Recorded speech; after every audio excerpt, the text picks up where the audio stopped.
আসসালামু আলাইকুম। এই রমজানে সবাই টুকিটাকি রেসিপি শেয়ার করছে, তা আমি তেমন কিছু শেয়ার করব না। আমি গতকাল হালিম রান্না করেছিলাম, সেটাই আপনাদের সাথে শেয়ার করব যে আমি কীভাবে রান্না করেছি। আমি হালিমের রাঁধুনি যে হালিম মিক্সটা 200 গ্রামের প্যাকেট সেটা কিনেছিলাম। তো এটা কিন্তু মানে 200 গ্রামের প্যাকেটটা কিন্তু 8 জনের মতো রান্না করে খাওয়া যায়।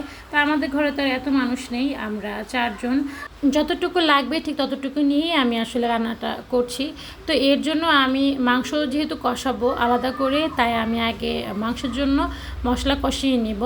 আমি ফার্স্টে পেঁয়াজ বেরেস্তা করে নিয়েছি, এরপর আমি মাংসের জন্য পেঁয়াজটা তেলে দিয়ে এক এক করে সব মশলা দিয়ে দিব। যেহেতু রাঁধুনি হালিম মিক্সের যে প্যাকেট ওটার মধ্যে কিন্তু মশলা দেওয়াই থাকে, তারপর আমি অল্প অল্প করে সব মাংসই মানে সব মশলাই আমি আসলে দিয়ে একটু কষিয়ে নিব। তো আমার সাথে কিন্তু মানে আমি মাকে হেল্প করছি।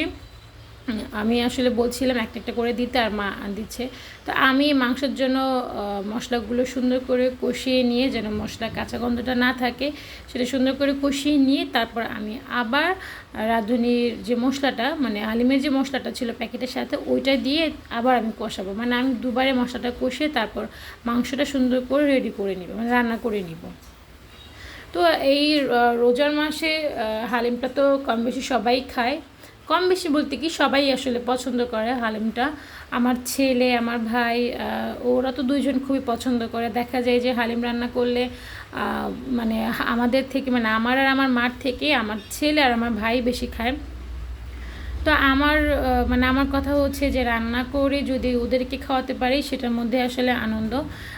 আমার আসলে অত চাহিদা নেই যে আমি বেশি খাবো বা আমার ভাই বেশি মানে বেশি খাবে, এই ধরনের কোনো চাহিদা নেই।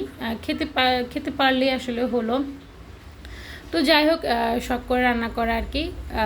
মানে সব প্রতি বছরই আমি হালিমটা ঘরে রান্না করি, কখনো বাহির থেকে আসলে কেনা হয় না। কারণ বাইরে থেকে আসলে কীভাবে না কীভাবে রান্না করে, তো এটার জন্য আসলে একটা মনে কনফিউশন থাকে, তাই আমি ঘরে রান্না করি। আর মা সবসময় এটা ঘরে রান্না করার জন্য যা যা লাগে আমাকে এনে দেয়। আচ্ছা, এর মধ্যে হয়ে গেল এক কাণ্ড, সেটা হচ্ছে গ্যাস একদম মানে কমে গেছে। তো আমাদের ঘরের বাইরেও একটা ছোট রান্নাঘর আছে, তো ওইখানে নিয়ে আসলাম মাংসটা রেডি করার জন্য। এরপরে যে দেখেন মাংসের কালারটা কত সুন্দর এসেছে, আর রান্নাটাও খুব সুন্দর হয়েছে। তো এরপর যেহেতু মাংসটা রান্না হয়ে গেছে, আমি যে হালিমের যে ডালটা ভিজিয়ে রেখেছিলাম ওটা আমি দিয়ে দেব। আর হালিমের ডালটা কিন্তু আমি গরম পানিতেও ভিজাই, আবার ঠান্ডা পানিতেও ভিজাই। কালকে একটু গরম পানিতে ভিজিয়েছিলাম।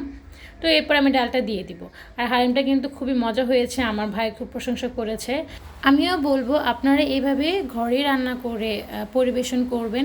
আর ঘরে যদি রান্না করা যায় তাহলে বাহির থেকে কিনে নিয়ে আসার কোনো মানেই হয় না। আর বাহিরের খাবারগুলো এখন যেই চড়া দামে বিক্রি করছে, তো আমি বলবো বাহির থেকে না নিয়ে আসাই ভালো।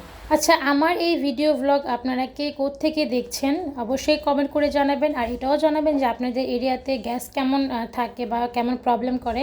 আমাদের এখানে কিন্তু গ্যাস খুবই প্রবলেম করে। মা খুব কষ্ট হয় রান্না করতে, মানে ঘরে রান্নাঘর বাইরে রান্নাঘর সব মিলে আসলে মা একটু কষ্ট করে রান্নাবান্না করে। এটা আসলে আমাকে মানে আমার দেখতে ভালো লাগে না রান্না বলে কথা।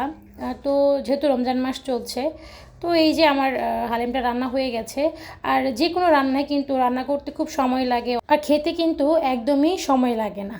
তো এই হচ্ছে আমার সহজে একটা হালিম রান্না করার রেসিপি। তো আপনাদের কাছে কেমন লেগেছে এটাও আমাকে কমেন্ট করে জানাবেন। আজ এই পর্যন্তই, আল্লাহ হাফিজ।